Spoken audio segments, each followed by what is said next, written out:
جمهور الزمالك يشتم النادي الاهلي وجمهوره عادي، لا ارى لا اسمع لا اتكلم. الباشا قاعد على كرسي، مش شايف مش سامع ما بيشوفش، خلاص عادي.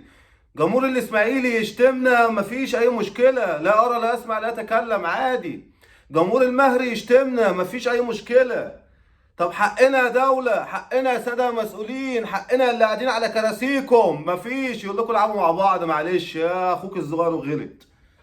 طب خلاص يا عم، طالما مش هتطبق القانون ومش هتحاكم الناس ديت ومش هتعاقبهم، احنا بقى كجمهور اهلي بنرد الاساءة بالاساءة في المدرجات. ايه ده؟ شغل المايك بتقول اساءة بتشتم يا عدو الله، تعالى هوب ايه ده؟ امنع جمهور النادي الاهلي من الحضور. انت بتتلكك؟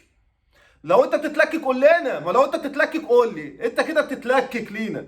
ما هو انت بتتلكك، انا عارفك انت قاعد على كرسيك فاحنا كابوسك فانت بتتلكك. فعشان احنا كابوسك وبتطلع لك في حلمك فبتتلكك لجمهورنا وجمهور النادي الاهلي. ليه بقى؟ فين العقوبه من جمهور الاسماعيلي اللي كان حرفيا بيرتكب جنايه لما كسر اتوبيس النادي الاهلي والجمهور كان ممكن يموت فيها وتحصل مذبحه تانيه؟ فين حضرتك عقوبة مرتضى اللي طايح يشتم في مؤسسات الدولة والغلابة والوزراء والفنانين ولاعيبة الكورة والميتين والأحياء، بيشتم في أي حد. ما بيلاقيش حد يشتمه بيشتم نفسه، بيشتم عياله، بيشتم اللي بيقعدوا يهزوا حوالين منه في الاستوديو. فين العقوبة؟ طبق القانون عشان الناس تحترم نفسيها. الناس مش هتلاقي قانون بيتطبق طبيعي هرد الإساءة بالإساءة النفسي.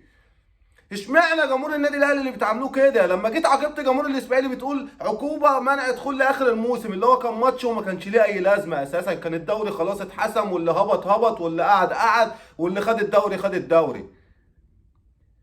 ما بتعاقبش ليه جمهور الزمالك؟ ولا خايف من المستشار يطلع يشتمك ويهزقك زي ما بيشتم كل مصر؟ اشمعنى جمهور النادي الاهلي؟ اشمعنى هو اللي بتتلككوا له؟ ما هو انا عايز افهم. بتدغدغوا فينا بالحكام، وبتدغدغوا فينا بقرارات، وبتدغدغوا فينا في مواعيد مباريات بتخبطوها مع افريقيا، وتهلكوا لعيبه النادي مع المنتخب، وترجعوا لعيبه الزمالك من المنتخب للنادي. لكن الاهلي كخ، تدخلوا جماهير بالالوفات مؤلفه للزمالك والاهلي كخ. تحاسبوا جمهور الاهلي لما يجي يشتم، والباقي لا ارى لا اسمع لا اتكلم، قاعدين على كراسيكم ما بتشوفوش ما بتسمعوش غير جمهور النادي الاهلي. هنفضل فوق دماغكم، هنفضل راكبينكم، هنفضل كابوس ليكم. جمهور الاهلي مش هيخلص، جمهور الاهلي هيفضل زي ما هو، كرامته فوق اي حاجه. حاسبوا الاول انفسكم، حاسبوا الاول اللي بيغلط في الناس 24 ساعه. ده لو قلت له بس يا مرتضى من غير سياده المستشار ممكن تتحبسوا فيها سنتين. ما بالك واحد بيطلع على قناه زي قناه نادي الزمالك طالع بيقول لك كلمه يعني انا ما ينفعش انطقها اصلا. يعني حتى لو بشتم مع صحابي ما ينفعش اطلع اقولها قدام الناس على النت. فين العقوبة بتاعته؟ فين تنفيذ الحكومة؟ تنفيذ العقوبة بتاعته بتاعت شهر اساسا، اللي هي اقل عقوبة ياخدها اصلا، المفروض يستحقها 25 سنة تأبيدة مع التجديد مع النفاذ. احنا زهقنا منكم، والله زهقنا منكم. مش عايزين ايه مننا؟ عايزين تخفونا مش هنختفي، عايزين تخلصونا ما بنخلص.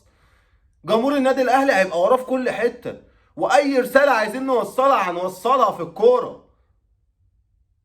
بعدنا عنكم وبعدنا عن الناس وبنشجع كرة، سيبونا الكرة للجماهير. مش معقول كده، مش معقول كده يا راجل. قسما بالله ده انا اسمي ممنوع من تذكرتي، واساسا ما دخلتش ولا ماتش اساسا، ما اعرفش ليه. ومش انا بس، في زي كتير من جمهور النادي الاهلي. فانتوا عايزين ايه؟ الله اعلم. حاسبوا الراجل صليت اللسان ده الاول اللي قاعد بيغلط فيكم وفينا وفي كل مصر، وبعد كده حاسبوا الناس الغلابه. اتقوا الله.